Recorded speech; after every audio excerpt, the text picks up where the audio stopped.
capítulo de número 3, versículo de número 5.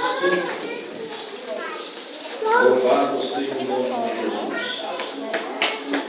Enquanto os irmãos procuram um texto bíblico, quero eu, nessa oportunidade, externar os meus sentimentos de alegria e gratidão, primeiramente a Deus, por mais esta oportunidade que Ele nos concede de estar ministrando a sua boa e maravilhosa palavra de Deus.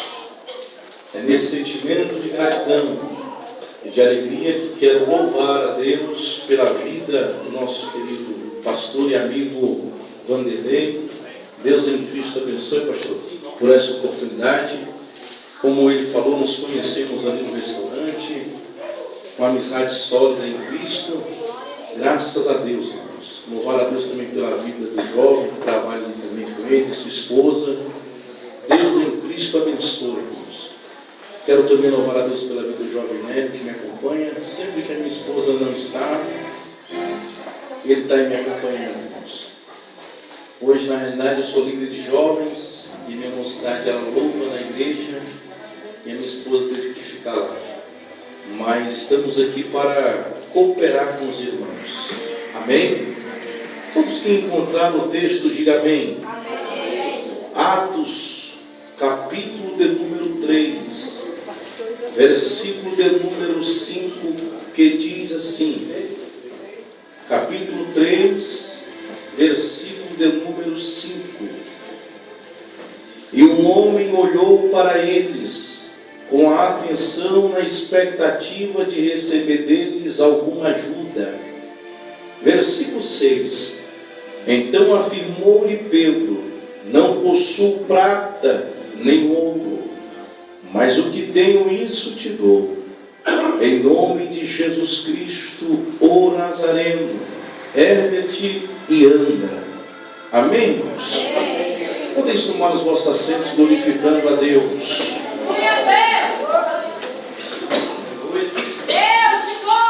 Meus amados irmãos, eu prometo aos irmãos ser bastante rápido em minhas palavras, muito sucinto, porém muito objetivo naquilo que Deus colocou em nosso coração para refletir com os irmãos nesta noite. Para isso eu preciso de toda a atenção da igreja. Meus amados irmãos, o livro de Atos dos Apóstolos, ele é o livro histórico do Novo Testamento. É um livro muito interessante e muito agradável em estudar. Porque é no livro de Atos que nós encontramos o início visível da atuação do Espírito Santo de Deus na igreja primitiva. É também no livro de Atos dos Apóstolos que nós iremos encontrar o Evangelho de Cristo expandindo de uma forma sobrenatural por toda a Judeia, por toda Jerusalém, por toda Samaria e chegando até os confins da terra. É também no livro de Atos dos Apóstolos que, particularmente, na minha opinião, nós encontramos uma das maiores convenções ao cristianismo, que é o do nosso querido irmão Paulo. É no livro de Atos que nós encontramos a convenção de Paulo. Mas quando nós lemos o capítulo 3, é um texto bastante conhecido. Quem não já ouviu alguém pregar? Quem não já ouviu alguém dar estudo a respeito do capítulo 3 de Atos dos Apóstolos?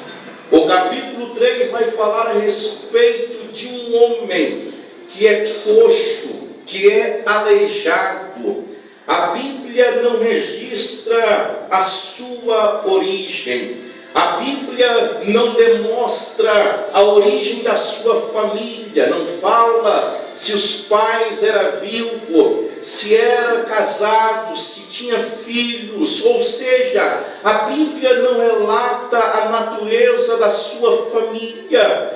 Porém, a Bíblia diz que todos os dias este homem era colocado em frente à porta do templo chamada Formosa. A Bíblia diz que todos os dias este homem era colocado em frente à porta do templo para poder pedir esmolas, para poder suprir as suas necessidades físicas. Nesta época, os discípulos estavam em Jerusalém por uma ordem divina.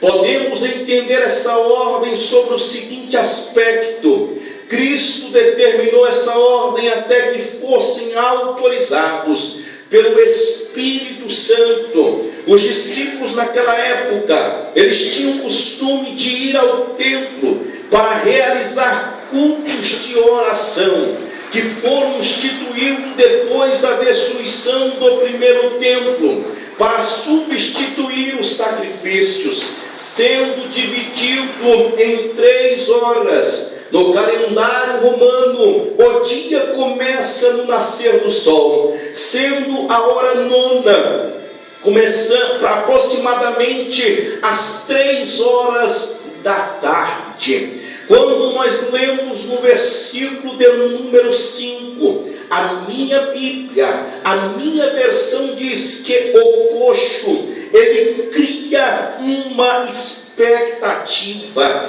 ele cria uma perspectiva. Quando ele encontra Pedro e João, qual era a expectativa do coxo? A expectativa do coxo era de receber uma ajuda monetária, ajuda essa que iria suprir as suas necessidades diárias e necessidade física. Qual poderia ser esta ajuda? Poderia ser um denário, que era uma moeda romana, poderia ser um ciclo de Israel, que era uma moeda própria dos judeus, poderia ser um ciclo de prata, que era uma moeda feita em Tiro. Aquele coxo, todas as vezes que saía da sua casa, que alguém o colocava no colo e levava ele até em frente à porta do templo chamada Formosa, criava uma expectativa de receber alguma coisa. Mas quando nós olhamos para a Bíblia diz que ele cria uma expectativa. No versículo de número 6, o apóstolo, os discípulos Pedro e João vão dizer: nós não temos ouro e nem prata. Se nós pararmos por aqui e começarmos a meditarmos e começarmos a observar, a expectativa do coxo foi frustrada, a expectativa do coxo teoricamente foi falida, porque ele estava atrás de ouro, ele estava atrás de dinheiro, de prata. Mas quando Pedro e João diz para ele: nós não temos ouro e nem prata, aparentemente podemos imaginar que aquele coxo ficou triste, cabisbaixo, mas mal poderia imaginar, meus amados irmãos, que quando Pedro e João ofereceria para ele algo que iria superar a expectativa dele, porque Pedro e João, meus amados irmãos, vem com outra perspectiva, vem com outra expectativa. Qual é a expectativa, irmão Anderson, de Pedro e João? É a expectativa do Evangelho de Cristo. E qual era o Evangelho de Cristo, irmão Anderson? O Evangelho de Cristo é o reino de Deus, que é Cristo habitando na vida do homem. Mal poderia imaginar este homem que, quando a expectativa de Pedro e João entrasse na vida dele, a sua vida iria ser transformada, não somente de fora, mas de dentro para fora, porque o Evangelho de Deus muda a vida do ser humano.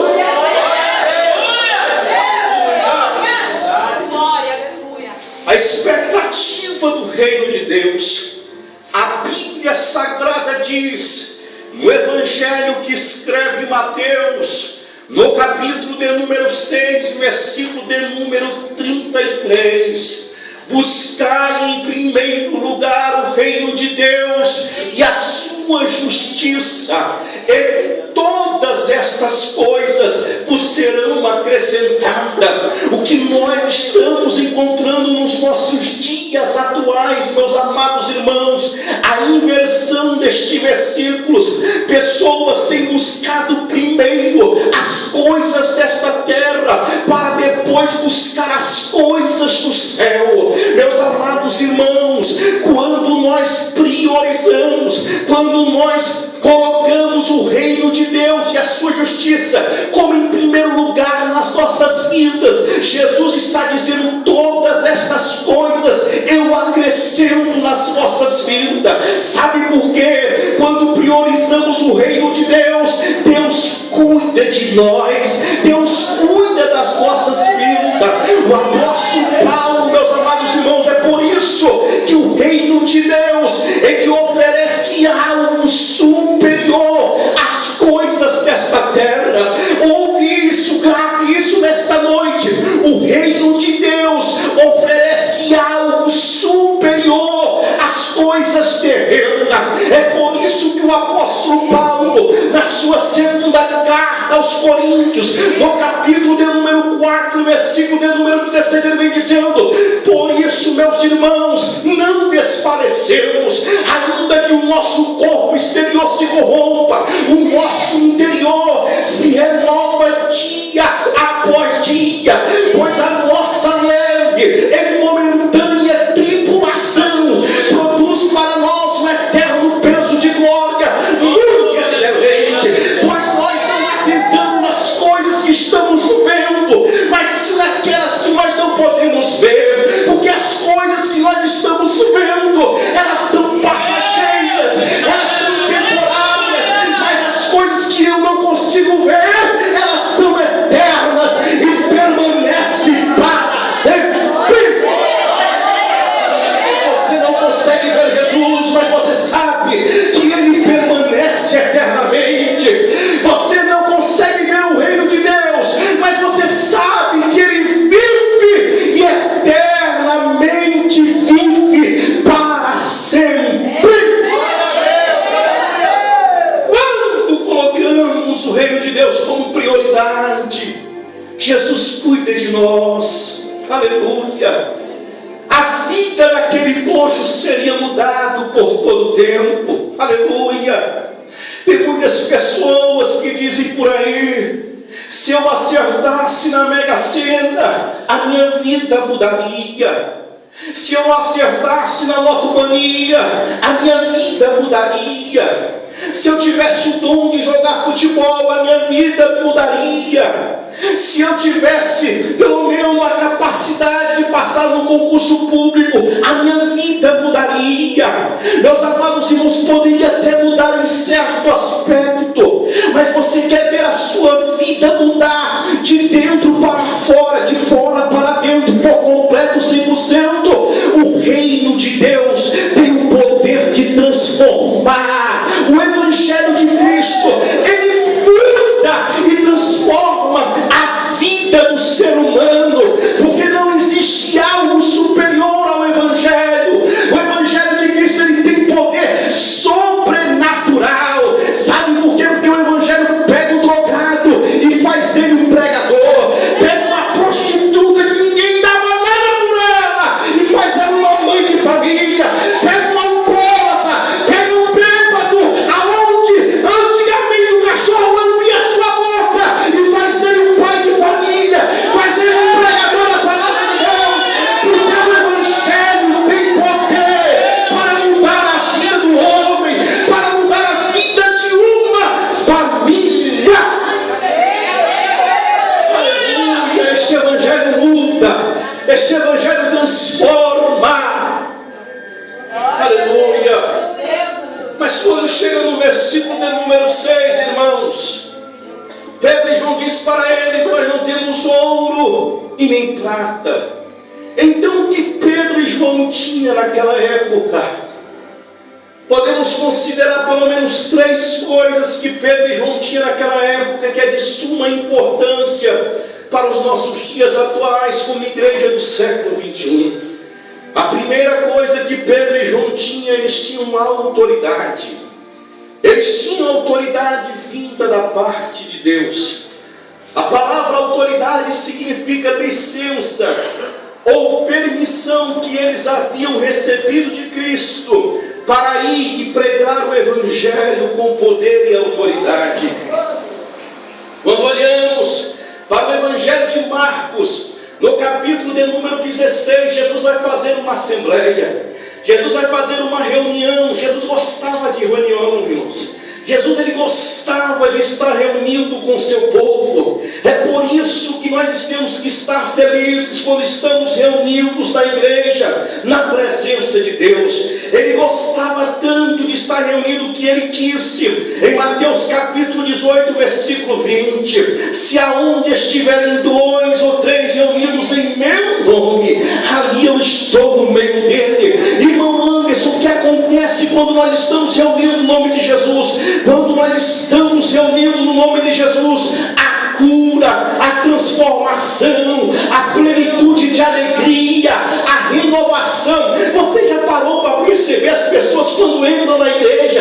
Pessoas entram tristes, cabisbaixas, abatidas, totalmente desanimadas. Quando chega 9h40, 9h30, não sei a hora que termina o culto, mas quando dá a bênção apostólica e o pastor diz: olha, cumprimenta o irmão que está do seu lado, você olha para o rosto do irmão e vê aquele sorriso aberto, aquela alegria. Que isso? É a renovação da presença de Deus, porque o objetivo de Deus é esse: é renovar o seu povo, é curar, é batizar com o Espírito Santo. E nesta noite a presença dele é real em nosso meio, e ele vai trazer alegria, ele vai trazer paz para as nossas vidas, porque a presença dele é real em nosso lugar.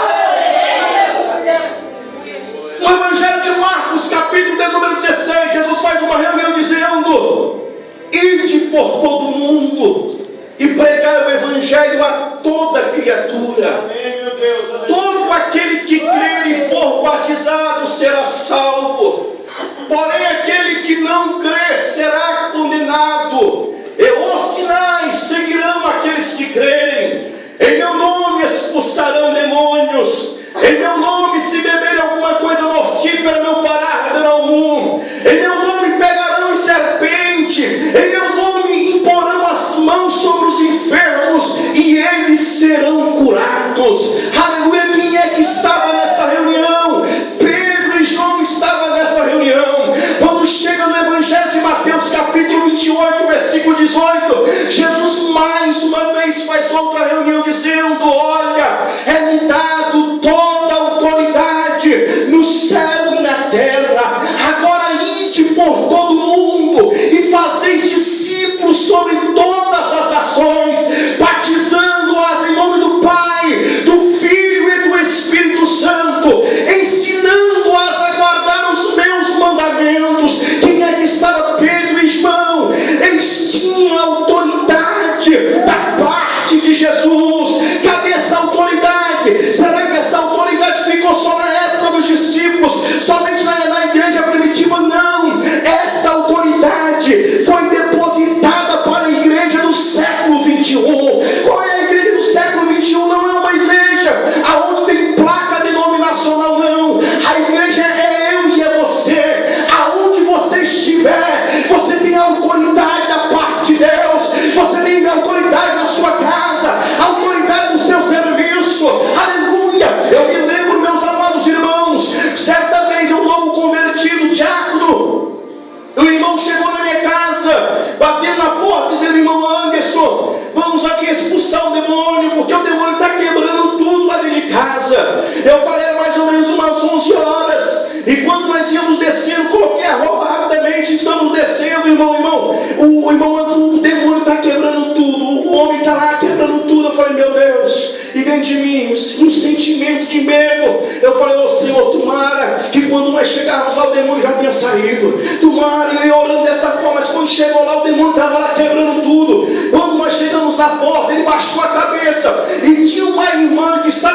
na porta, e o sentimento de medo dentro de mim, eu falei: irmã, sai da porta, porque se ele manifestar fica mais fácil nós corrermos. Eu falei: meu Deus. Daqui a pouco a irmã começou a louvar o hino da harpa. Eu fechei os meus olhos, o Senhor bradou dentro do meu coração, dizendo: você tem autoridade, vocês têm autoridade, vocês têm autoridade sobre o demônio, porque o demônio não resiste o poder da palavra de Deus. Começamos a orar, começamos a pregar, o demônio saiu e o homem foi liberto para a honra e glória do nome de Jesus. Eu quero dizer nesta noite: você tem autoridade sobre a tua casa, sobre a tua família. Aleluia. Se tem algum parente que está preso nas drogas, se tem algum parente que está preso na bebida, se tem alguém que você precisa orar, impõe a autoridade de: Senhor, eu repreendo todo espírito da droga, eu repreendo tudo que não provém de ti. Sobre a tua palavra eu lanço a autoridade que o Senhor nos deu. A igreja de Cristo tem autoridade. Cadê os irmãos que têm autoridade da parte de Deus? Deus te deu autoridade.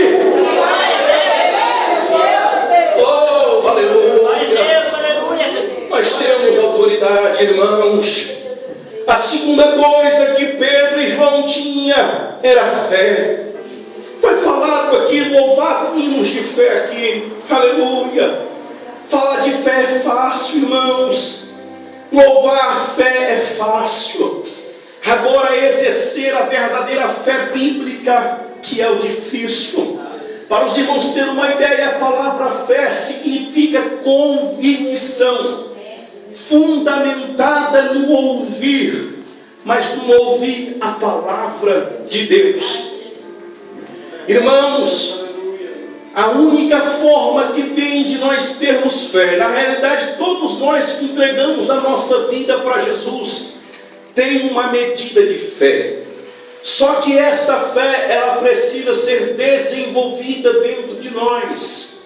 E como que é que essa fé é desenvolvida dentro de nós? Alguns dizem por aí: se nós orarmos, a fé é desenvolvida dentro de nós.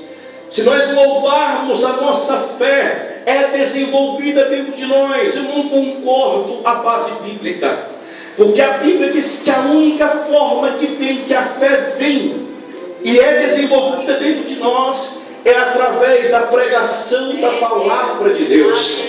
Na Epístola aos Romanos, capítulo de número 10, versículo de número 17, o apóstolo Paulo vai dizer de sorte que a fé, ela vem senão pela pregação do Evangelho de Cristo Jesus. Se eu não gosto de meditar na palavra de Deus, se eu não gosto de ouvir pregação, se eu não gosto de escola bíblica dominical, se eu não gosto de culto de ensino, me desculpe, a sua fé não vai crescer, e você vai se tornar um crente raquítico na fé, você vai se tornar um crente fraco na fé. Qualquer luta, qualquer prova vai tentar te destruir, vai tentar te desanimar, e vai desanimar, porque a única coisa que segura a nossa presença na presença de Deus é a nossa fé inabaláveis em Cristo Jesus.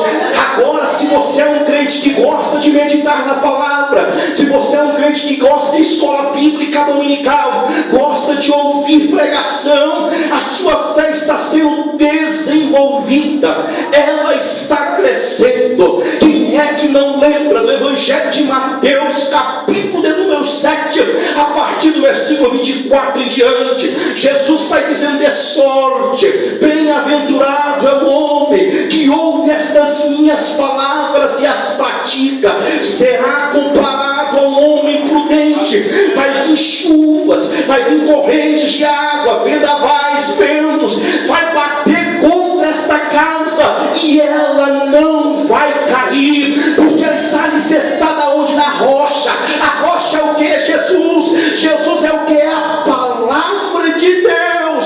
Porém, aquele homem que ouve as minhas palavras e não as pratica, será comparado ao homem sensato que edificou a sua casa sobre a areia. Observa, meus amados irmãos, que a mesma chuva, que os mesmos ventos, que os mesmos vendavais que veio para a casa que estava edificada na rocha, veio também para a casa que estava edificada na areia.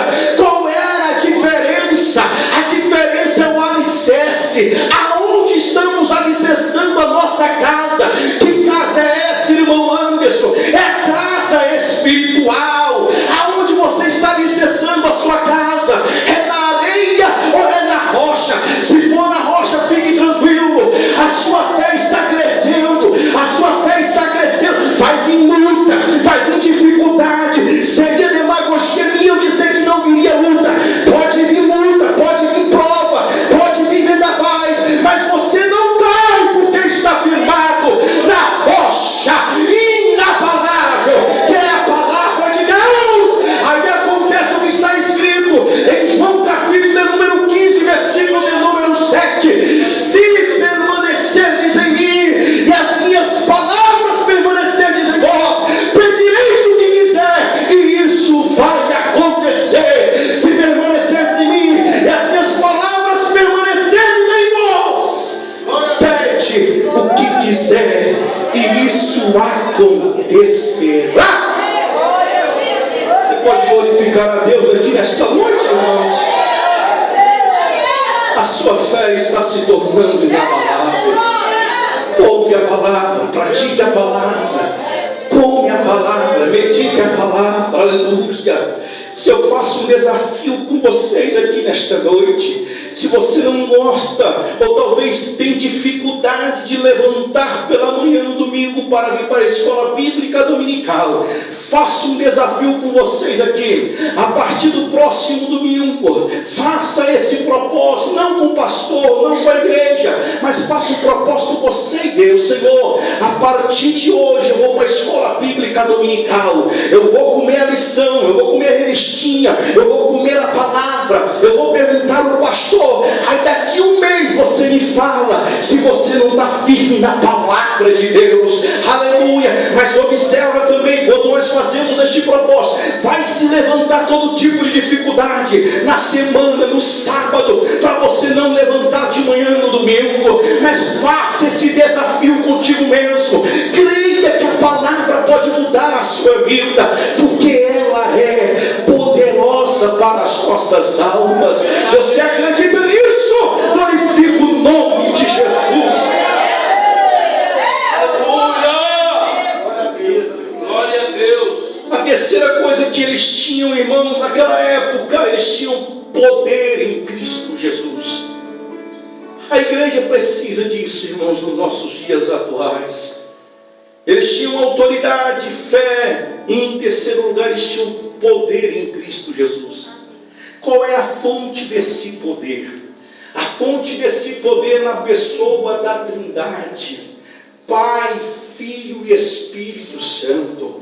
Se você vê qualquer poder sendo manifestado, milagres acontecendo, pessoas sendo transformadas, e falar que é poder e não tiver a fonte no Pai, no Filho e no Espírito Santo, isso não é poder, não vem de Deus, porque a única fonte do poder de Deus só é nas três pessoas da Trindade, Pai, Filho e Espírito Santo. Vou provar para vocês, irmãos, podemos observar isso, a manifestação desses três poderes no passado, no presente e no futuro, na pessoa do Pai. Quando olhamos para o livro do Êxodo, iremos encontrar Deus levantando um líder chamado Moisés para libertar uma nação israelita. A Bíblia diz que quando ele corre, ele foge de Faraó, aleluia. Quando ele se depara no Mar Vermelho, quando olha para trás, vê o exército de Faraó, olha para a esquerda, vê montanhas, olha para a direita, vê montanhas, e olha para a frente, vê um mar enorme sobre a sua frente.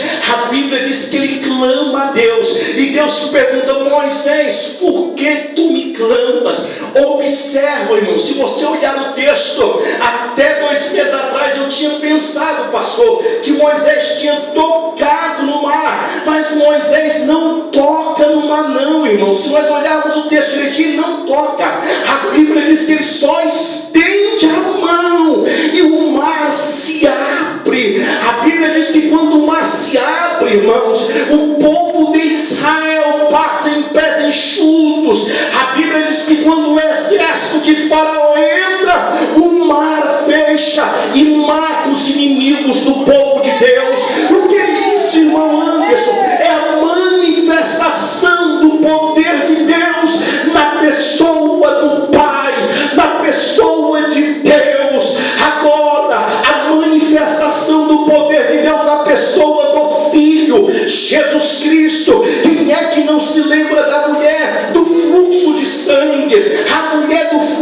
sangue, estava sofrendo de uma enfermidade, de uma hemorragia há 12 anos. Não era 12 dias, não era 12 semanas, irmãos. Quando a Bíblia diz, irmãos, que era 12 anos, ela estava enferma há 12 anos. Mas entenda nesta noite que quando ela ouve falar de Jesus, eu falei que a fé vem pelo ouvir falar de Jesus, ouvir da palavra. Quando ela ouve falar de Jesus, nasce fé dentro dela, e ela simplesmente expressa com seus lábios dizendo: se eu, porém, tocar nas vestes de Jesus, eu poderei ser curada.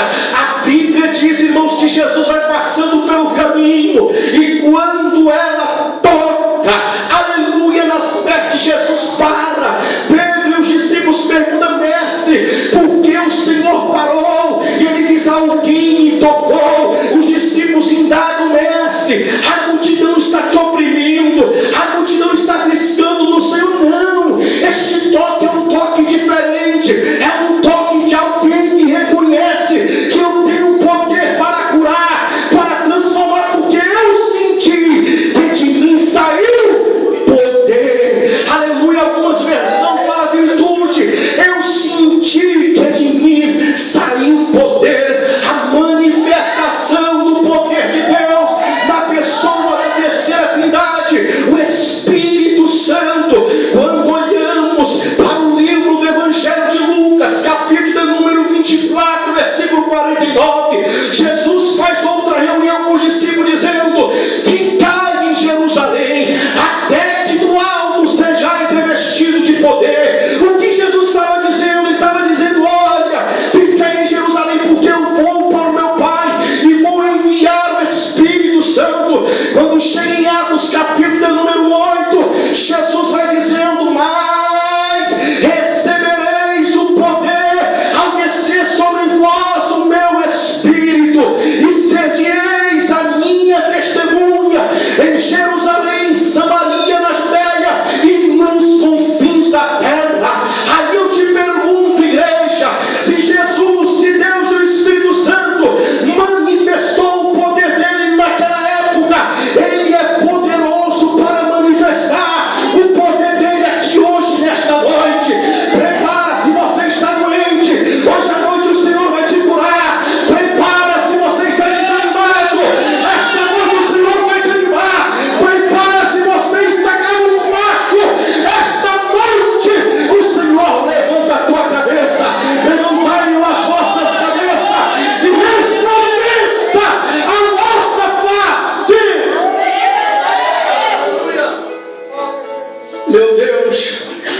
Meu Deus, na carta aos Hebreus, capítulo número 13, versículo 8, por isso que eu falei para vocês que existe essa manifestação do poder de Deus na pessoa do Pai, do Filho e do Espírito Santo. Carta aos Hebreus, capítulo número 13, versículo de número 8. Jesus, Ele é o mesmo ontem, hoje e eternamente. Jesus é o mesmo ontem, hoje e eternamente. Falo isso piamente, acreditando na palavra de Deus. Aleluia. Os discípulos tinham autoridade, fé e poder. Se nós pararmos para ler mais o texto, fica de pé em nome de Jesus, irmãos. Eu já estou caminhando para encerrar. Mas se nós pararmos para estudar o texto hoje, aqui agora, e se nós lermos todo o capítulo de número 3 de Atos, e todo o capítulo de número 4, vocês vão observar que aquele coxo, a vida dele foi transformada. Aleluia. A vida daquele homem não foi mais a mesma, porque o Evangelho mudou a vida dele. Este Evangelho tem poder para mudar vidas. Falo isso, irmãos, porque sou testemunha viva. Estávamos evangelizando, mês retrasado, ali no centro de Ceilândia, evangelizando. Um homem chegou e falou assim: eu quero mudança de vida. Um bêbado, alcoólatra, que vivia nas ruas, irmãos. E ele me deparei com essa situação. E tinha um homem do meu lado que pediu oportunidade para poder pregar. Era da casa de recuperação, São Aliança, alguma coisa, Santa Aliança. Há uma casa de recuperação cristã, evangélica. E eu falei para ele: e agora?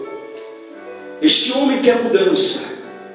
E ele falou assim: mas agora não tem como a gente levar, porque precisa pedir autorização. Você falou assim para mim. Eu falei para ele: você falou para mim, se eu conhecesse alguém que fosse da rua, não tivesse nada, não dá para morar, eu podia indicar você, e você iria levar para a casa de recuperação. Eu falei: e agora?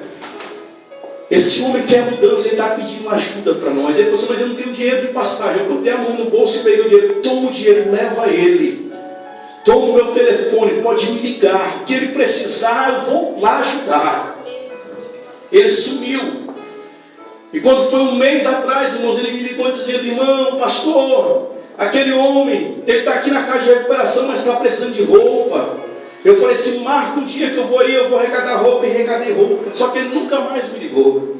E certa vez eu fui em casa mais cedo, saí do serviço, fui em casa rapidamente, quando eu vejo um ônibus da casa de recuperação, em frente à minha porta, que vende aqueles melzinhos, irmão. Já viu aquele nos ônibus que vende os melzinhos?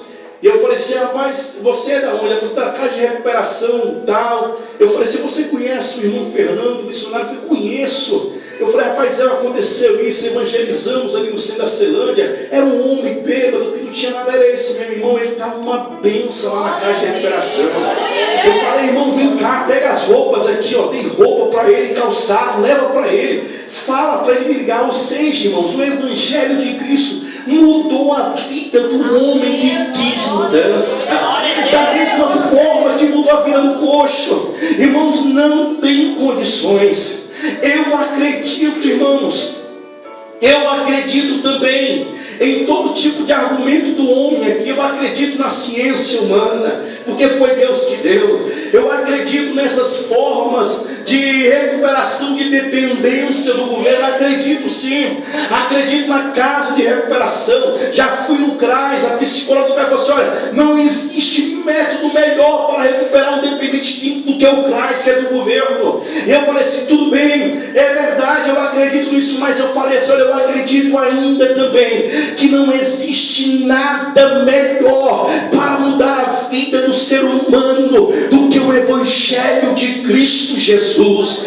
Essa palavra que eu estou pregando, ela muda, ela transforma, ela muda, ela cura a pessoa que está desenganada pelos médicos. Ela tira aquele homem da sarjeta, do baçal do pecado, e traz para dentro da igreja e faz dele de uma nova pessoa. E é isso que eu estou pregando nesta noite. Para encerrar, eu quero orar por você. Talvez você está aí desanimado, está sem autoridade, sem fé, sem poder. Vem aqui na frente com a permissão do pastor Vanderlei. Eu quero orar por você. Talvez você conheça uma pessoa que está desenganada pelos médicos, ou conhece um vizinho que está preso nas drogas. Vem aqui representar essa família, e nós estaremos orando para Deus libertar.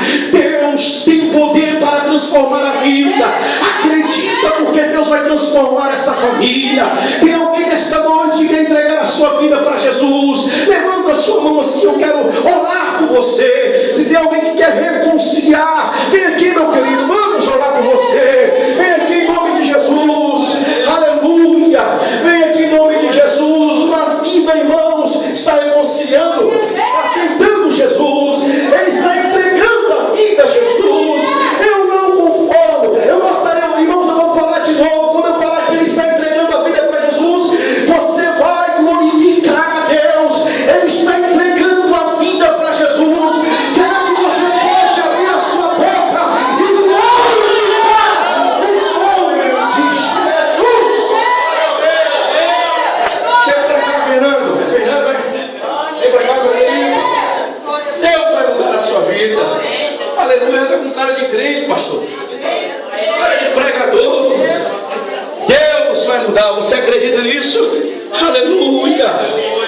Vamos orar, irmão. Jesus vai mudar. Cadê o tocador aqui para fazer um barulho para nós aqui, irmãos? Oh, glória a Deus, eu creio, Jesus.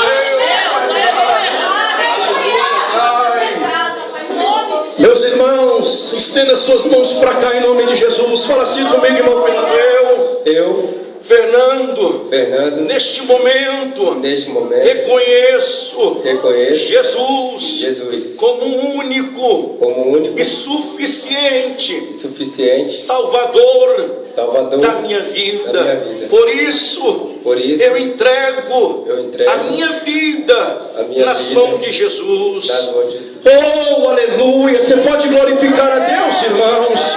Pai, mais uma vez diante da sua presença, nós estamos aqui nesta noite orando pelo jovem Fernando. Ele tomou essa decisão, meu Pai querido, meu Deus, meu Pai, de entregar a sua vida a Jesus. Pai, renova ele, meu Deus, meu Pai, liberta ele agora, Pai querido. Firma os pés deles no Evangelho. Eu falei que o Evangelho muda, Pai, o Evangelho transforma. Por isso transforma a vida deste homem, faz ele uma nova pessoa, uma nova criatura. Meu Deus, em nome de Jesus, ó Pai querido, realiza a tua vontade, realiza o teu querer na vida do jovem Fernando, ó Pai querido. Hoje aconteceu um milagre aqui nesta noite. Ah, Senhor, realiza, Pai. Nós oramos nesta noite, Pai, para a honra e glória do teu nome. Oh, Jesus. Oh, Jesus. Você que está enfermo aí agora, coloca a mão na sua enfermidade.